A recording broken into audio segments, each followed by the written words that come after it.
Welcome. This is the final session of the MOOC on Managing Responsibly. In today's session we are going to look at the different ways in which the parts of materials that we presented to you in the last weeks can be connected. And as you probably already understand by now, if we talk about sustainability, about ethics and about responsibility, there are many dimensions that you can look at. And over the past few weeks we have all the time looked at specific pieces to be able to present you the basic materials for this. But of course in real life these things, they happen at the same time, and you need to somehow balance them in the situation where you are working. And as much as it is possible in a session like this, Oliver, Sally and me, we are going to try and show you the different connections that we make in the material that we have provided to you. And that is an invitation to you to also look at this material again. So go back to the interviews, go back to preceding lectures, go back to the other materials that we've given to you, and see for yourself where you can make sort of connections between the different levels, from individual to organization to the global system, or between sustainability and ethics, or responsibility and ethics, or responsibility and sustainability. So this is the work that we want to do in this last session. And that we hope sets you up for doing the final assessment, and it will also help you to develop your competences beyond this MOOC in your actual job. Sally, do you want to tell us a little bit more about how we're going to do this? Yes, so during the last 6 weeks we've been also interviewing practitioners as part of this MOOC. I think that's quite different and unusual. Basically we're trying to get the voices of practitioners on the topics that we're interested in, but they don't speak in the same kind of fragmented boxes that we've had to deliver our MOOC through. So when we interview people, they bring through all these connecting themes quite naturally. So what we'd like people to do is go back over those 10 or so interviews and use that as our material that we've used to draw out some connecting themes. And we are going to organise this session around the connections that we see from illustrations that we have through those interviews. That's how we're going to do this session. Yeah. So what we did, in fact, is we reviewed those interviews and we pulled out 6 themes that struck us that give some examples, and there are many more, of how our material connects in different ways. So maybe we could look at those 6 themes just very quickly, and then that will structure the kind of following conversation. Yep. So our first connecting theme is about individuals and organisations. So we will look at how what people say about their individual work links to their organisational perspective. The second linked organisations and systems. So what happens in individual organisations links to what happens at the systemic level. And then we found that a few of our interviewees talked about different temporalities and different scales, so local, global, organisational, and how they kind of interact at different levels. Another theme that we can draw out from all the interviews is about diversity. And we had a number of interviews from different parts of the world, and that naturally takes us into thinking about the global level, differences in culture, differences in business practices, and how things are done differently around the world. We have a theme that is about power, structures and tensions. So even though we might like things to be smooth and easy to achieve, we all know that the world is very complicated and full of tensions and power relationships. So we can draw some of that out of the interviews. And the final one is about people's individual careers, the pathways that they've been on so far in their careers, and how that helps people watching the MOOC to connect what we hear in our interviewees' storylines to their own lives and where they're going in their career. Mm-hmm. So if we were to take the first theme that we drew from the interview material, we were looking at the connections between individuals and organisations, and I think, Oliver, you had a few things to say about that. Yeah. I think particularly the interview with Pia Poppenreiter from the startup Olala was very interesting in that respect, because what happened there was actually that she, as founder of the company, was very, very concerned about how her values actually are reflected in the organization that she was creating. So from the very beginning, they were actually trying to manage, trying to somehow steer that towards a consistency between who she is and who the people work in the team are and what the organization is. So she was talking about how important the code of ethics actually was from the very beginning, shaping the company, and she was talking about different meetings they were doing in order to discuss potential issues and to talk about their values and how everything comes together. And finally also to think about what or who are the people that actually can reflect those values and those ethics of the organization when they were hiring. So I think that's something that's very interesting, and I think that's something that also was present possibly in some of the other interviews. Yeah, and for sure, I think what's interesting is when an organisation's values shapes the employees then and how they act and behave in the organisation. So the point you make about codes of conduct is really interesting. So I know, for example, Rolls-Royce have a code of conduct of ethics which actually facilitates and encourages whistleblowing. So there's an activity or a behaviour which is around ethics, but in fact the organisation doesn't just reflect the values of the staff and employees, it actually shapes them because it facilitates and enables staff and employees to behave in a particular way, in a way that's consistent with the values of the organisation. But then also I think at the systems level, when you start to get the idea that Mary Gentili brought in about supranorms, so that asks the question, is there even a cross-cultural set of norms of ethics and behaviour that, if you like, institutionally human rights may be culturally specified, but there may be a kind of a standard that is approved or is generic, or this is a debate whether or not there are universal supranorms. And Mary, in her interview, seemed to feel that wherever she worked, whether in India, South America and Europe, there were some supranorms. So that's quite interesting, I think, when we move to the systems level, as to the connection in ethics terms between the individual, the organisation, and system level. But what would then mean for people, like in a practical situation? Because for me the super norms, I mean, I find it attractive, the idea, but it's also a bit difficult to actually see how people, who are sort of participating in the MOOC, how they could apply or sort of work with that idea in their own practice. Do you have any thoughts about it? Well, so that is a debate, and I think what Mary suggested, so the other side of what she was saying in her interview was for the leaders of organisations where a particular ethics is maybe compromised, such as bribes or corruption.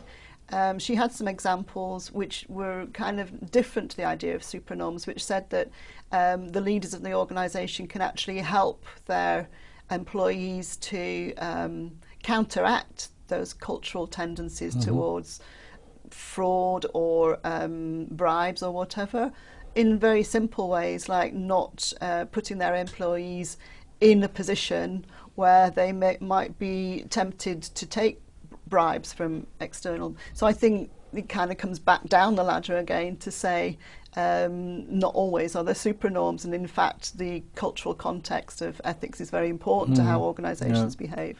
So that in fact would be the opposite idea of universal supranorms. So, and the next theme is about organizations affecting system levels. So this is basically about the idea that and for me this is something that almost immediately the word uncertainty comes up, in the sense that, you know, thinking about sustainability, then one of the big challenges, I would say, is that you are working within an organization, sometimes even a part of an organization that you really know very well, and then sustainability very quickly leads you into discussions and debates and questions that are about global problems. And then one of the major connections that you somehow have to make is, how does my behavior relate to that big problem? Yes. And one of the ways, of course, to make that sort of decision is to say, okay, you know, what I'm doing or what we are doing is just a small part, so it doesn't really matter. But of course, if everybody thinks like that, then the problem will never be solved or be resolved in any way. But if you do want to think about the consequences of what you're doing and how you might be able to change something, then it's quite difficult to actually see how that, you know, how that could work. So, and I wonder, do we have in our interviews or in the material, you know, do we have people sort of wrestling with that specific type of uncertainty? It brings to mind Rainer's interview at the Institute of Biotechnology, where we were having a discussion about the societal implications of synthetic biology. Yeah. So here we have a new and emerging area of science and knowledge, where similarly to genetic modification and nanotechnologies, the future is uncertain.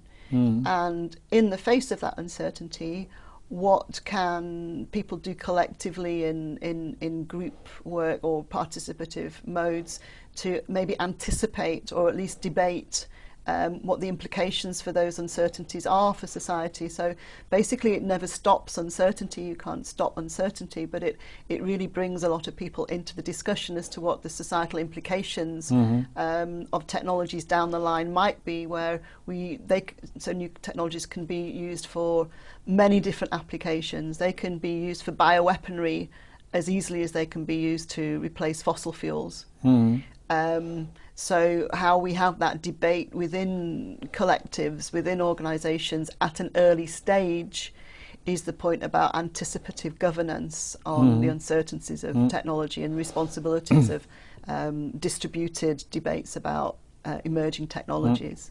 So this connects also then to the theme in a way that we have about dialogue.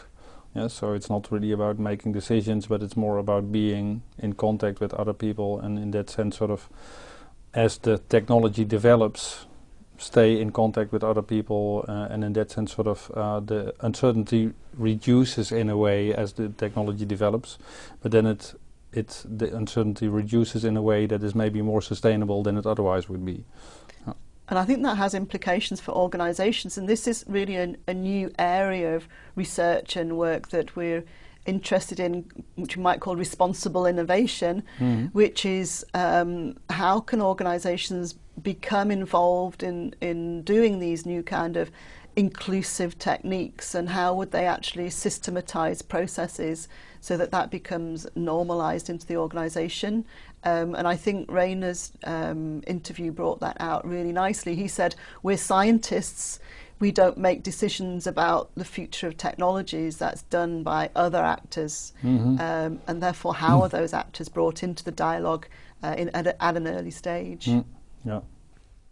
So this might actually be an interesting connection between this theme and the previous one we had, because we've seen a couple of situations where actually individuals started to think about how they could use organizations to affect that systemic level. So what Frank said before about what can I do as an individual could be answered in one way, saying, well, I could actually start changing, transforming an organization, or trying to use an organization to make an impact on that systemic level. So on the one hand, we were hearing from Madeleine Kopp, who actually said, well, she moved from work in the governmental and also the NGO sector to work in a for-profit company, because she thought this is the kind of organization that can actually make a big impact.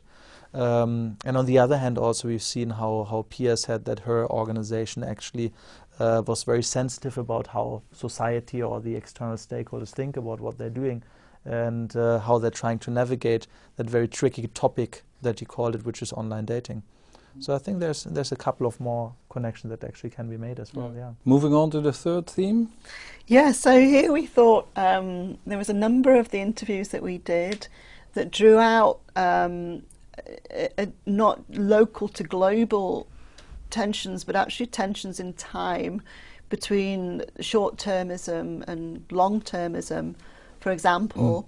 And that came out about even the role of the Turkish bourse and how a long-term ethical finance approach can actually help companies to do things in a different way. And that theme came out as well with Kaushik's interview in South Africa, where his view was that a global financial system which is organised around quite a short-term perspective, a short-termism, is quite difficult for South African companies to cope with, because they have many difficulties of their own to cope with about kind of rebooting the South African economy and how to work in the South African context. And there, the case study that Kaushik brought to us was how a longer term perspective would help South African companies to be more sustainable in their work. And I think the idea of temporal scale came out there. I think that this issue of short-termism is actually quite interesting, because in a way it almost is like the opposite of what you were just talking about. You know, the ability to, as an individual or using the organization as a tool to make change. Because short-termism for me is something that I hear very often as a cause of problems. You know, the fact that we don't seem to be really able to think about the longer term. And everybody almost complains about this, which basically means that we could change it very easily. So if tomorrow everybody starts thinking in a longer term, then it wouldn't be a problem anymore. But somehow we are not able to do that. Yeah? So we are keeping each other prisoner almost in this thinking in terms of a very short term, and even making that short term shorter still. And that might actually be an experience that a lot of people who are watching this have in one way or another, that you have this, you know, sort of expectation of other people, which in itself is not really, you know, a very, very strong thing, but because everybody is expecting it, it actually becomes like a structure that is imposed on you, and you can't do anything else but sort of give in to it almost. And I think that in terms of managing responsibly, that is something that you actually walk into quite often, because in trying to manage responsibly, you basically are aware of things that other people take for granted, and once you become aware of it, then in a way that's sort of liberating, because you sort of see alternative ways. But at the same time, it's also quite difficult, because it's not always possible to sort of start that alternative course of action. I think one thing that individuals actually can do in that respect as well is to start thinking about how to help create that kind of behavior that actually helps us to think more in the long run. And one very concrete thing that Rodrigo was doing with the bank he's working at in Mexico is actually financial education for people. So them as a bank using one of their main competences as an organization, which is around finance and how to manage financial resources, to teach their customers to use their financial resources as well, and in the long run to be someone who's sustainable in a financial way, and who's able to manage their finances very well.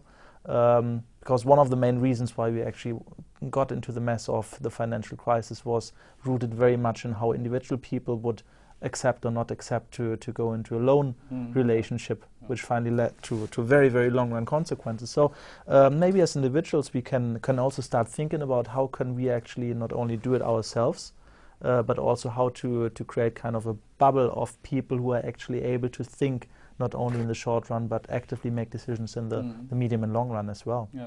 And I think as well we saw from Nick Bishop's interview, Nick saw the fact that he left a large bank that is in many ways involved in all these structures, and left that and set up his own business. And in a sense, being in charge of your own business, your own destiny, means that you can work with other like-minded kind of social movements where there are other kinds of values going on. So the short-termism is not part of a different kind of alternative movement where you might be interested in sport or well-being or other kinds of business activity that also rooted in kind of other kinds of values. And really then it's about finding alternative modes of doing business that maybe aren't driven in the same short-termist kind of approach. And I think Nick's interview brought that out in terms of his choice of collaborators that weren't necessarily in the same sphere as the bank that he'd been involved in previously. Well, looking also a little bit at the time, we don't want to do all the work for the people who are watching. They still need to have some connections left that they should make themselves. So, and we talked, I think, also already quite a bit about globalization and diversity in relation to the other themes. So maybe we can move on to the issue of power. And it relates a little bit to the structure, you know, so we talk a lot, and I think also in the MOOC we have quite some material that is about, you know, the tools that you have, collaboration, and sort of this idea of developing partnerships, and this is a lot of the language that you actually see, you know. But at the same time, I think that a lot of people who are watching this, they will have an experience where as soon as they get into the areas that we are talking about, that very often there's also the possibility of conflict and tensions. So actually people have values, but they don't necessarily, you know, connect into sort of a joint goal. So I think that's, maybe you cannot call it exactly a connecting theme, but it's sort of a theme that runs through everything that we have seen. One of the examples that I sort of remember from the interview that I did with Kene from Tesco is where he talked about the supply chain, and I think that he didn't didn't mention that very explicitly, but if you look back at that interview, he talked about Tesco and their suppliers, and on the one hand, when sort of discussing the projects that they were doing in terms of sustainability, he was emphasizing how important it is to actually collaborate with the suppliers. So you need sort of the knowledge of the suppliers, and you need to make that combination in order to develop new solutions. But he also made remarks that made it quite clear that Tesco's, of course, is a very powerful buyer. So if, as a supplier, you don't necessarily have a lot of sort of possibilities to actually say no to any company that sort of that you're connected to in that way. So in that sense, there's collaboration, but at the same time, there's also the exertion of power, I would say. That's sort of the example that I can think of. I don't know if you have any other examples that sort of come to mind. And I think what's interesting is there are different forms of power. So Tesco there are exerting commercial power directly over the supply chain. But there's other forms of power which are about reputational power and legitimacy. So in something that we're interested in, it's about legitimacy construction. You can see then that it's not always the biggest or the mightiest organisation that can exert some influence over a dialogue or a distributive process, because, you know, the power then that the NGOs might have, or another organisation that has a form of legitimacy that they're believed by consumers or believed by different parts of the system, gives them actual power. So in examples where, say, Friends of the Earth or Greenpeace gain power, really is in fact that people are interested in what they have to say. So it may not be commercial power, but it may be reputational power influenced through the media. And of course the media is a very powerful instrument that is available.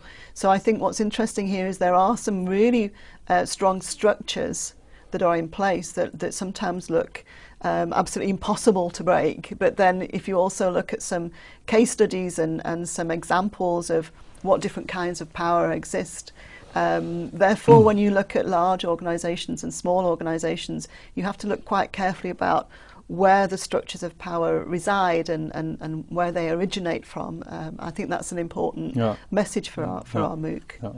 And I think what comes to mind there as well as another type of how power actually might come into play would be what Madeleine Kopp was saying about how important it is for people who want to make responsibility, sustainability happen in a big organization like ITV, that they actually start persuade people, like to invite them on board, to in a certain way exert their power in order to make them part of this kind of sustainability and responsibility venture. And these people might actually have very different agendas. So these people might not from the very beginning want to do part of that agenda. So persuasion as one type of exerting power might be something that on an individual level, as Frank said before, is something that might come into play as well.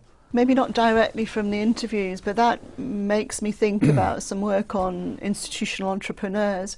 So there is an ability, a capability that I think is really important to the agenda of responsibility and sustainability and ethics, which is an ability to verbalise and voice a concern which other people feel is an important concern, and thereby enrol other people to that narrative and to that discourse in a way that doesn't rely on any kind of hierarchy.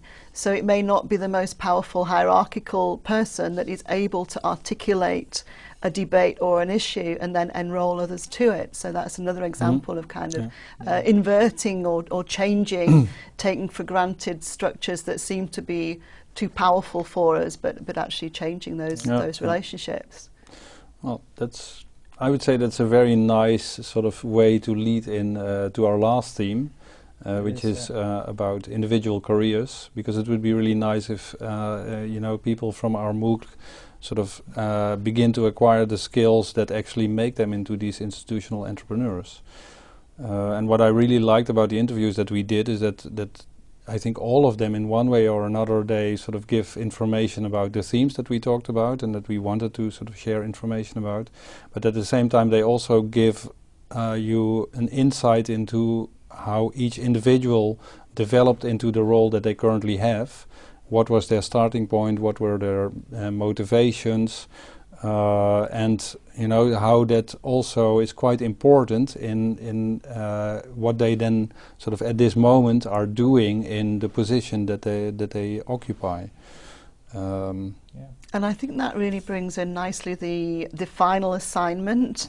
That so at the very beginning in session 1, we introduced that assignment and said, have a go at applying the things that we're going to be talking about to an everyday problem or context that you might have come across in your everyday life. And what we're wanting people to do now at the end is revisit and redo that assignment with the insights of all of our interviewees and the idea of connections and the different tools that we've offered as resources during the 6 weeks, and in a way to really think and reflect themselves on some of these issues of power structures, of ethics, responsibility, of environmental sustainability, of the use of technologies, or any kind of problem or situation that people face themselves, and really use what we've been giving over the last 6 weeks into redoing that assignment and seeing then whether completing it now looks different to how it looked when it was first done 6 weeks ago. So I think that actually connects very well to the kind of skills, abilities, competences that people might develop throughout that MOOC. And what Madeleine Kopp was saying before was that you need actually a variety of different things you need to be good at in order to actually make that change towards responsibility, sustainability, and ethics happen. So she was talking about persuasion, which we already mentioned. You mentioned before about how influencing and enrolling other people is important. She was talking about technical skills as well. So all of the people in their normal jobs, they actually need to be very, very good at what they're doing anyway in order to integrate these topics into their jobs. Pia was talking about how important it is for her to make ethical, good decisions, because she's working in an area where these decisions really, really are key to how you're behaving. So I think this is one of the very important points that we can take away, and hopefully that people got out of this MOOC. And I think as well, another link to Lynn Prime's interview and the way she talked about AstraZeneca is when you have a very large organisation, you have a division of labour almost with different kinds of skills and competencies. So she was saying, you know, if you come from a technical background and you're in the technical side of environmental impact, and or from her side she came in via a language and communications, and she called them the softer skills. But in a sense, the interdisciplinarity of the work we're doing on the MOOC shows that you can have a multiple background of different kinds of competencies, and that in a way they connect at some level, and they're all very relevant. Complete plethora of different kinds of skills and competencies are relevant to this field. Yeah. Okay, well, that sort of rounds it up, I would say. We have shown you a number of connections that we can make in the material, and that's of course based on our own histories and our own sort of expertise. And you can sort of do the same thing with the material based on your own situation and where you are. And I think that, I mean, that would also be the way that I would summarize, I think, the way to work with connections. Yeah. So once you start to see the bigger picture, you see a lot of connections, and it can be overwhelming almost, in the sense that, you know, the individuals and the organization and the global problems, you know, it's all connected.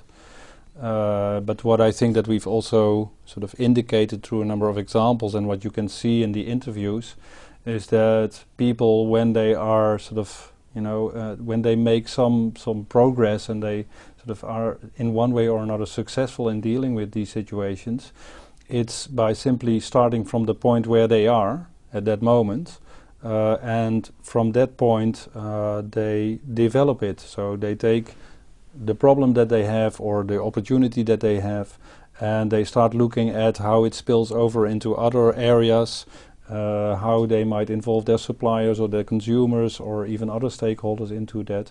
So in a way they make the system bigger, and through that they sort of work towards a solution. And I think that's, you know, that would be my way of sort of summarizing one of the core principles that we have been trying to work with in this MOOC.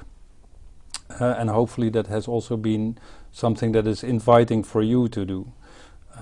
Because what we try to do in this MOOC is basically to provide a platform for you to start learning the skills and competences to do this kind of work, to make these connections. Also to have some experience with doing that through the assignment, through looking at the interviews and sort of working with it in your own practical situation. And finally, hopefully also by making connections to other people who are participating in the MOOC, and maybe also sharing the material with other people in your own context, and in that way building up a network that will help you, you know, after you have looked at the material of this MOOC a number of times, that you can still sort of work with it and improve your skills and competences, because that network of people is something that you can continue to work with. It doesn't end with this MOOC. I think that's what we wanted to share with you. I can only say that I really enjoyed it a lot to work with Sally and with Oliver and also with the people behind the cameras to make this work. So I thank you very much for being a part of this, and we wish you all the best in whatever you are going to do with this material.